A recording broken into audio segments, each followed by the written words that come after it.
Bienvenue dans cette suite de notre formation sur ASP.NET. Nous allons continuer. La fois passée, nous nous sommes arrêtés au point où, quand on exécutait, on n'avait pas, en tout cas, de message d'erreur. Mais c'est quelque chose que j'ai pallié et je vais vous expliquer comment on a parvenu à faire ça. On va lancer le système pour voir ce qui se passe. Parce qu'aujourd'hui, on va aussi coder notre classe ADO net. On va coder cette classe et nous allons essayer de faire des tests avec, avec les éléments qui se trouvent dans la base de données pour nous retourner quelque chose et voir si les tests réussissent ou pas. Voilà, nous sommes en train de lancer et nous attendons le moment, le temps que ça exécute. Je vais arrêter la vidéo et je reviens dans quelques minutes pour vous montrer ce qui s'est passé. Voilà, nous sommes pour la page lancée. Quand nous cliquons ici, regardez ce qui se passe. Si c'est vide, nous avons deux messages d'erreur. Cette instruction n'est pas traitée par JavaScript, mais c'est testé au niveau du C#. Donc, le paramètre que nous avons mis dans notre modèle ici. Mais la fois dernière, quand vous regardez la vidéo précédente, quand j'ai appuyé, qu'est-ce que j'avais?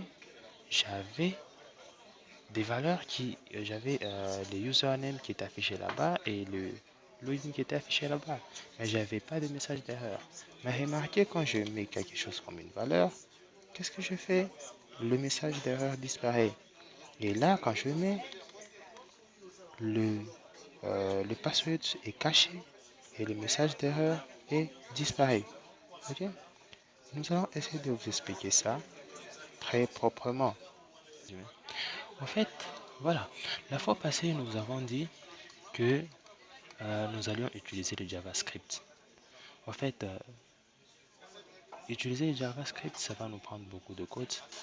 Mais j'aimerais déjà utiliser certaines méthodes qui font partie de notre langage C# pour me permettre de gérer ces messages d'erreur que vous avez vus il n'y a pas longtemps ici. Alors, pour cela, au lieu que je puisse déclarer normalement une balise form comme on le fait avec HTML, ici, C# nous donne la possibilité de déclarer une balise form comme suite. Donc, c'est vraiment une balise form c'est vraiment une balise form qui peut être ouverte et fermée. Donc ici vous voyez, j'ai ouvert les parenthèses et j'ai fermé la parenthèse ici. Donc c'est presque la une balise formulaire, une balise form plutôt. Alors lorsque l'utilisateur enverra ce formulaire, la demande sera traitée par la méthode action que vous voyez ici. Nous allons en parler beaucoup plus en profondeur. Ça sera traité par la méthode action. Ok. Donc, quand vous envoyez les formulaires, la demande sera traitée par la méthode action qui se trouve dans notre contrôleur. Ici, c'est comme un jeton d'anti-contrefaçon. Donc, il valide les formulaires qui est envoyé. Ok. Et là, on a l'affichage des messages d'erreur et permet de gérer les messages d'erreur qui sont déclarés dans notre modèle. Donc, il permet de gérer ces messages d'erreur. Ok? Cette instruction-là permet de gérer les messages d'erreur qui sont générés dans notre modèle ici. C'est tout simple. Généré dans notre modèle. Alors, après cela, le reste, c'est la même chose. Donc, vous pouvez mettre un acheteur. Là, vous mettez un div. Il y a le label, le username, le label. Et cette instruction représente un champ de texte. Ok? Ça représente un champ de texte. Vous avez html.textbox for m, c'est comme si on est en train d'extensier notre modèle ici. Ok? En l'extension, nous pouvons récupérer le champ, nous pouvons récupérer le name du champ, username, en faisant m égale supérieur m.username. Et là, vous pouvez mettre les classes Bootstrap en déclarant juste new classe Bootstrap. Vous pouvez ajouter autant de classes que vous voulez.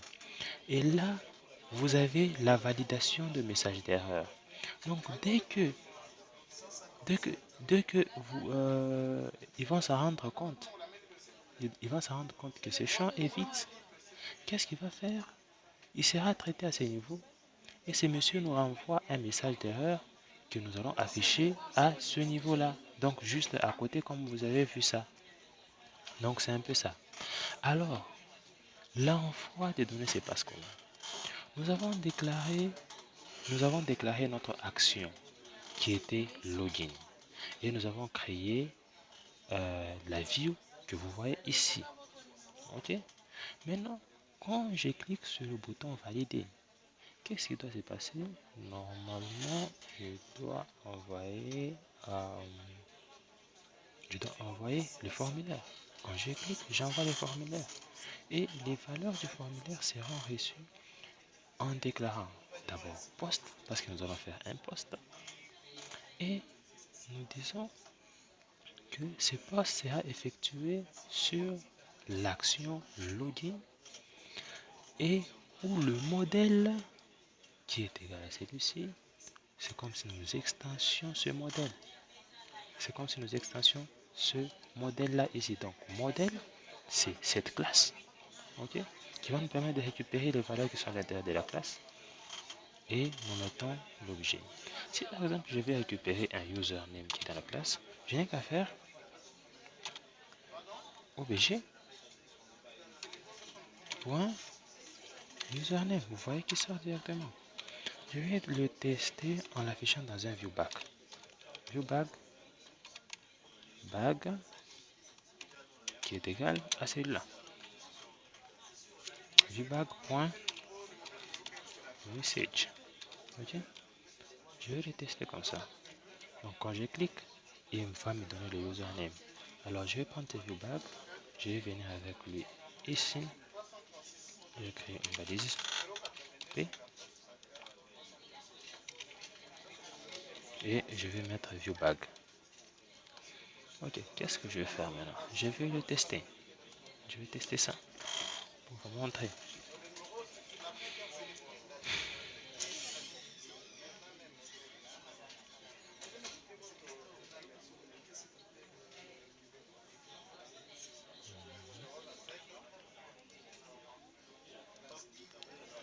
Voilà.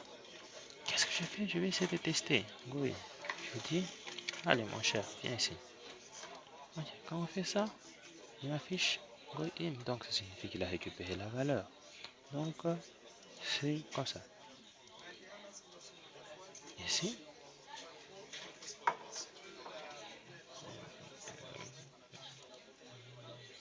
bien.